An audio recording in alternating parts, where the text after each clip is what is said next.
Hello and welcome back to my channel and welcome to 2026.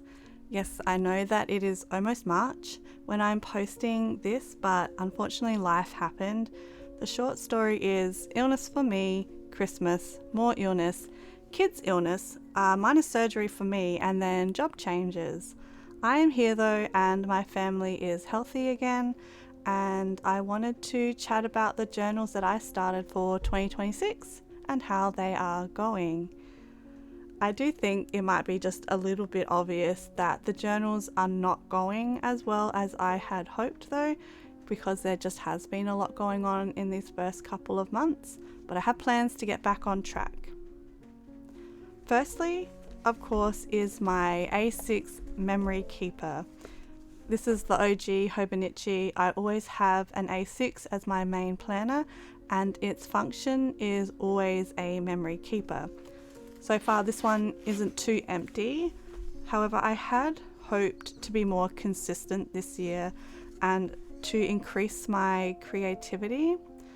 At the moment I'm finding that I tend to do a bit of stickers and then like a heading and then just some writing, but I wanted to add in some drawings rather than just using stickers. I mean, I love all my stickers and I have a lot of them. I just had wanted to add a little bit more of like my own personal style to it. We're going to see how the year goes. I'm not going to be too hard on myself. I'm mostly just happy to be filling it in a little bit more consistently. The next one making a return for 2026 is my reading journal. I loved doing my reading journal last year, and I would say that it was very successful last year. It's nice and filled in, and I saw the opportunities to make a few changes, and this year I decided to get the week's mega, so it has the extra note pages in the back, and that would allow me to do some more spreads and some more challenges. And I chose this pink color to go with this cover. I really loved it. I have a lot of pages sort of set up in the back, even if the rest of the journal isn't going so well, and I will do a full reading journal video so you can see all the spreads and how I plan to use this journal a little bit more in depth.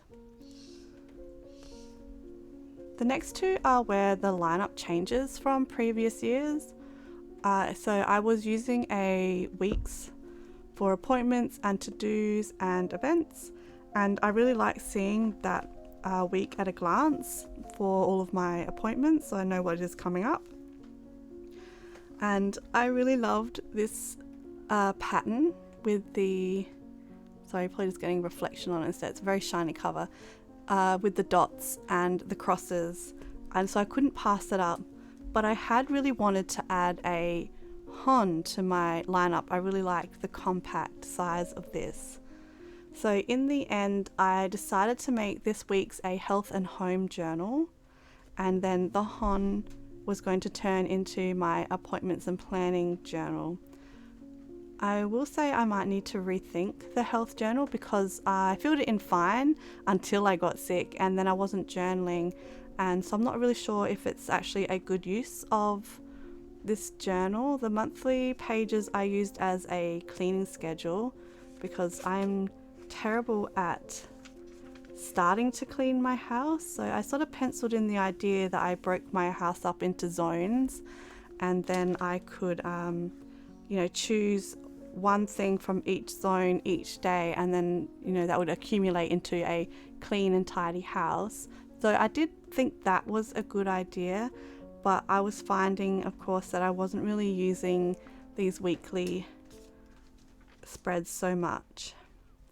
And even though I had tried to keep it very simple, so I might need to rethink that one.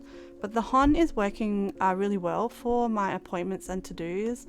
I just put everything in on the monthly calendar and then transfer the events to the daily pages when they get a little bit closer so I can see what's coming up. And then the rest of the page I can just jot down any notes from throughout the day, anything I think of I want to remember, anything that I did or I want to put in one of my other journals. So I can just kind of accumulate all those notes into one place and then transfer them out if I think they're still important, or even just keep them in the Hon because I won't be getting rid of this one at the end of the year anyway.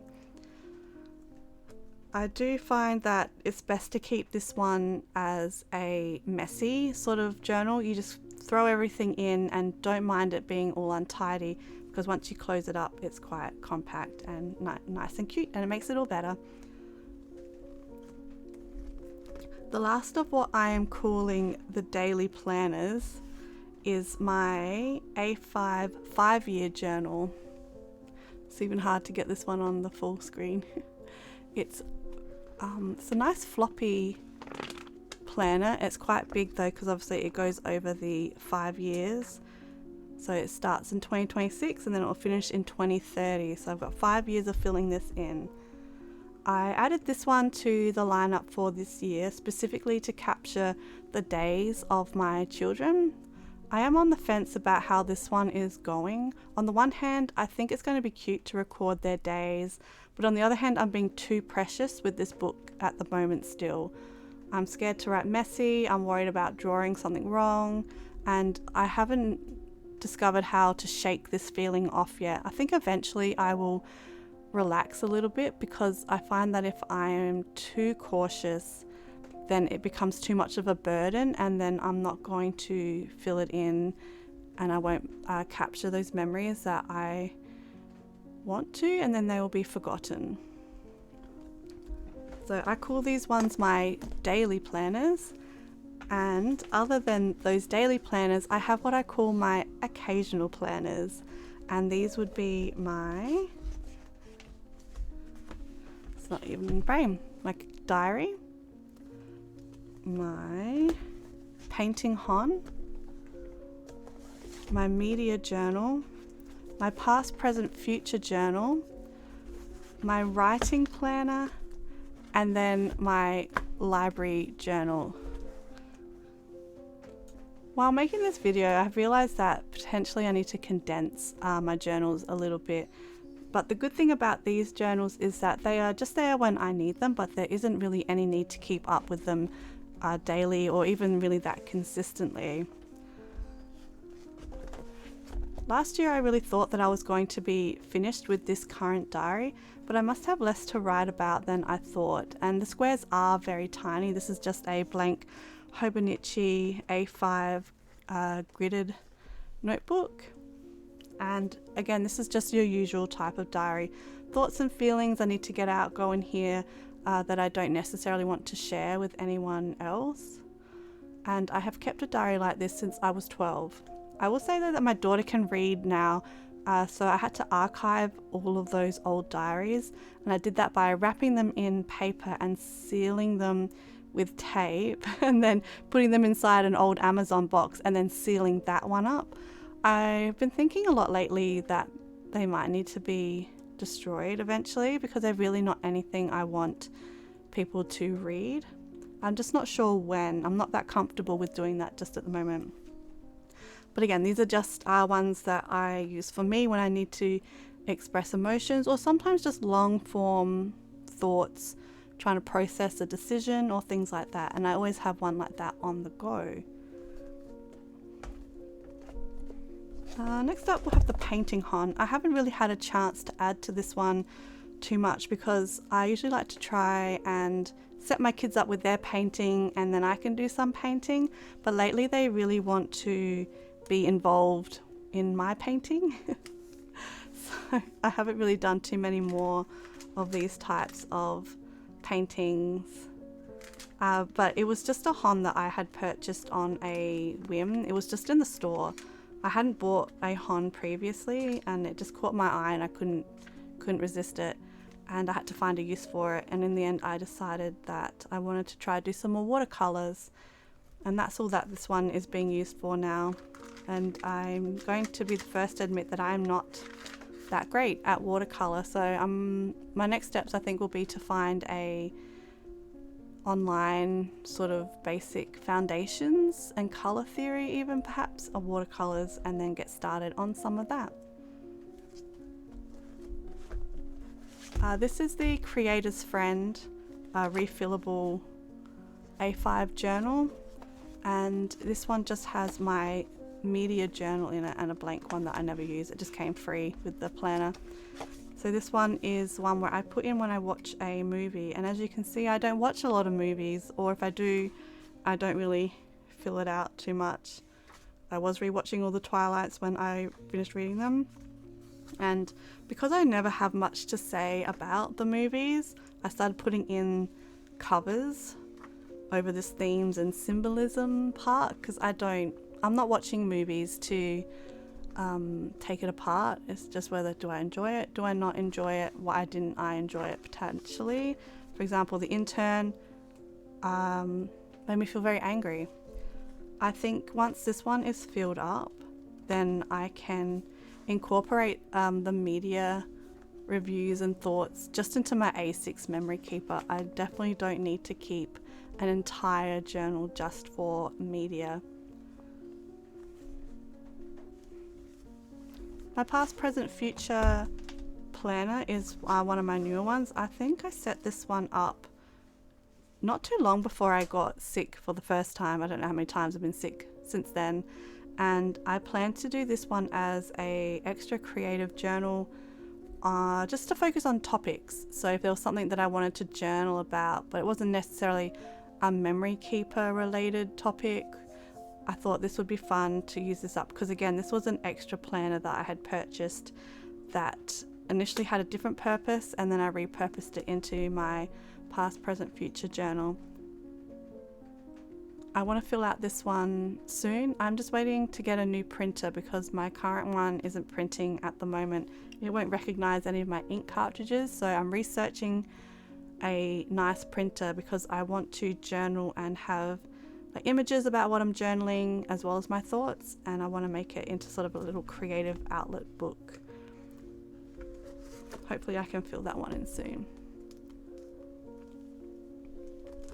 These last two ones are even less of a journal and more of just sort of notebooks that I'm keeping handy for this year. I have my writing journal and writing planner, and in this book is just going to go everything to do with my creative writing.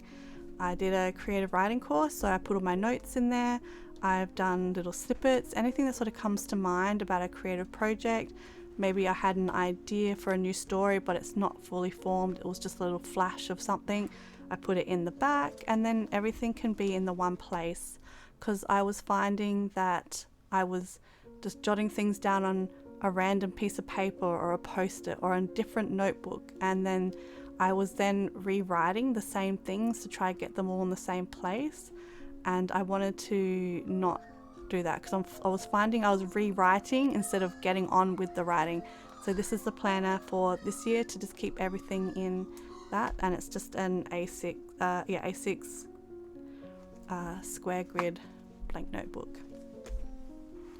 And then lastly, this is a Moleskine, I think it's the Cashier one. They're very thin, they're very inexpensive ones, and I just had a bunch of these floating around, and I decided to turn this into a test. It's not the official library journal that I plan to create, and what I mean by library journal, I have just listed out all the books that I own in my house, who the author was, and then the year. Eventually, this is still a work in progress, a year that I acquired it, so I can kind of keep track of how much I've bought over the years and how much I've read of those books that I have bought.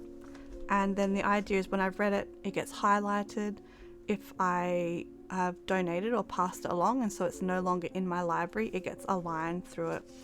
And there's really not that much more to it. I was just trying to get them all here so I could see them at a glance. And eventually what I would like to do would be to group them into genres perhaps, and then make a nicer version of that so I can have a copy of my library in a notebook. That's just a little project I do on the side. It's really not hugely essential. So I think that is all of my journals, and yes, it is a lot. I think there are 11 here at the moment. When I started last year, there was like 7 or 9. I'm going in the wrong direction.